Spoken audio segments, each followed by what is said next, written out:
ابھی آپ نے یہ کہا نا کہ جینڈر سلیکشن میں کہ صرف جن کی بیٹیاں زیادہ ہیں، یہ الٹ بھی ہوتا ہے، الٹ بھی ہوتا ہے. ہمارے پاس کئی دفعہ ایسے پیشنٹ بھی آتے ہیں کہ جن کے پاس پہلے بیٹے ہوں، ان کو فطری طور پر بیٹی کی خواہش ہے.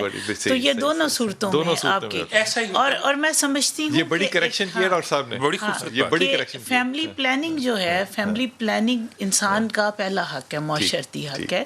اور بجائے اس کے کہ دوسری بات یہ کہ آپ بیٹے کے انتظار میں 6 7 بیٹیاں پیدا کریں اور پھر آپ کی معاشرتی تنگی بھی ہو، اس عورت کی ہیلتھ بھی مفلوج ہو جائے جو بیچاری ہر 1 سال کے بعد ایک بچہ پیدا کر رہی ہے کیونکہ اس کا میاں وقفہ نہیں کرنے دے رہا. تو اٹ از بیٹر کہ آپ اس کو اسپیسنگ دیں، اور جب اللہ تعالیٰ نے ایک علم ہمارے تک پہنچایا ہے تو اس کا استعمال کیا جائے. ڈاکٹر صاحب، یہ جینڈر سلیکشن کس طرح کی جاتی ہے؟ مرد کے ساتھ کی جاتی ہے یا عورت کے ساتھ کی جاتی ہے؟ اچھا، سب سے پہلے جیسے کہ میں ہماری بیک گراؤنڈ میں بھی اور ہمارے نبی پاک صلی اللہ علیہ وآلہ وسلم نے بھی فرمایا کہ اولاد جو ہے وہ مرد کے نصیب میں ہے. سائنس نے اس کو بالکل درست ثابت کیا ہے کہ اولاد مرد کے نصیب سے ہی آتی ہے، کہ مرد میں ایکس اور وائی سپرم ہے. ٹھیک ہے، اگر اس کا ایکس سپرم عورت کی طرف جائے گا، عورت کے انڈے کے 2 پارٹ ہیں، دونوں پہ ایکس ہے. اگر مرد کا ایکس والا حصہ اس کی طرف جائے گا تو بیٹی پیدا ہوگی، اگر اس کا وائی والا حصہ جائے گا تو لڑکا پیدا ہوگا. اب آتا ہے کہ کس کا علاج کرنا چاہیے. بیسیکلی یہ علاج ہے میل کا. کچھ لوگوں میں ہوتا کیا ہے، کچھ میل میں ایسا پرابلم، ایسا ایشو آ جاتا ہے. آپ نے کبھی غور کیا ہوگا اپنے عزیزوں میں، اور ادھر ادھر آپ نظر دوڑائیں تو پتہ چلتا ہے جی پہلے 2 3 بیٹیاں پیدا ہوئیں، پھر اس کے بعد اب اس میل میں 0 سپرم ہو گئے، یا اس کے بچے ہی نہیں ہو رہے. عذر ان میں پہلے سے تھا، عذر پہلے سے ہوتا ہے، لیکن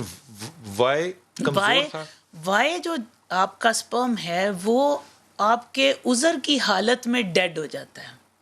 جب کسی مرد میں پرابلم سٹارٹ ہوتی ہے تو پہلے جو چیز کمزور ہوگی، دیکھیں آپ کسی جگہ سیلاب آ گیا ہے یا قحط آ گیا ہے، تو قحط میں سب سے پہلے جو کمزور لوگ ہیں، جیسے کووڈ کو لے لیں، کووڈ آیا تو سب سے پہلے کون سے لوگ ان کی ڈیتھ ہوئی؟ جو امیونو کمپرومائز تھے، جن کے اندر امیونٹی کم تھی. مرد جو ہے وہ جینیٹیکلی کمزور ہے، اس کا مرد جو ہے وہ جینیٹیکلی کمزور ہے.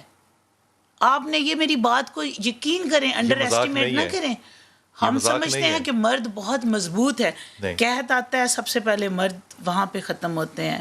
کہیں پہ کوئی پرابلم آتی ہے مرد زیادہ پرون ہے. ہارٹ اٹیک میں مرد، اللہ تعالیٰ نے عورت کو پروٹیکشن دی ہے. یہی وجہ ہے کہ زچگی کا اتنا سخت عمل جو ہے وہ عورت کے ذمہ رکھا گیا.